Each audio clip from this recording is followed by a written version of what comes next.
শান্তনু কেমন করবো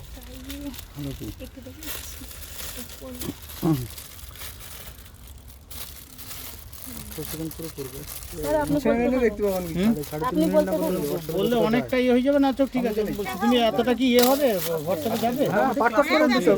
আচ্ছা, মোটামুটি মুক্তি বৌদি তো গেছিলেন একবার আমাদের সেখানে আরসিডি ট্রেনিংয়ের সেকেন্ড দিনটা গেছিলেন, ডিরেক্টর সাহেব যেদিন আসেন সেদিন তো দেখেছেন।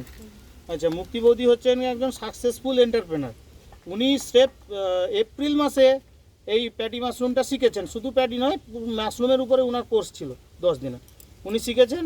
এবং মে মাসে উনি শুরু করেছেন। একটু পরে দেখবেন উনি কটা বেডে উৎপাদনও করেছিলেন। তো উনি প্যাডি মাশরুমটা বসাচ্ছেন, কিভাবে স্পনগুলো ভাগ করা হয় সেটা দেখুন।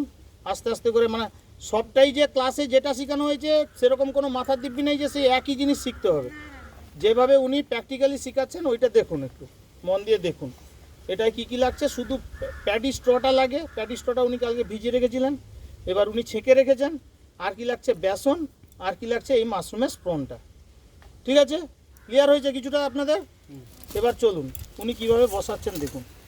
আমি বলেছিলাম খড়টা খুলে বসাতে হবে। কেউ যদি খড় ভালো করে শক্ত করে স্ট্রাকচার করে সোজা বসিয়ে নিতে পারে, কোনো আপত্তি নেই।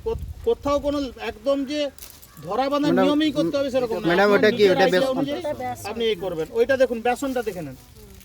বেসনটা দেখুন, বেসনটা কেন দেওয়া হচ্ছে, এটা খুব ইজিলি এর খাদ্যে, যেটা সাবস্ট্রেট বলছিলাম, ইজিলি একে খাদ্য দেয় ওইটা বেসনটা। ওই বেসনটা প্যাকেট আছে নাকি? আচ্ছা আচ্ছা, ঠিক আছে, চলুন একটা বসিয়ে দেখিয়ে দেন আপনি।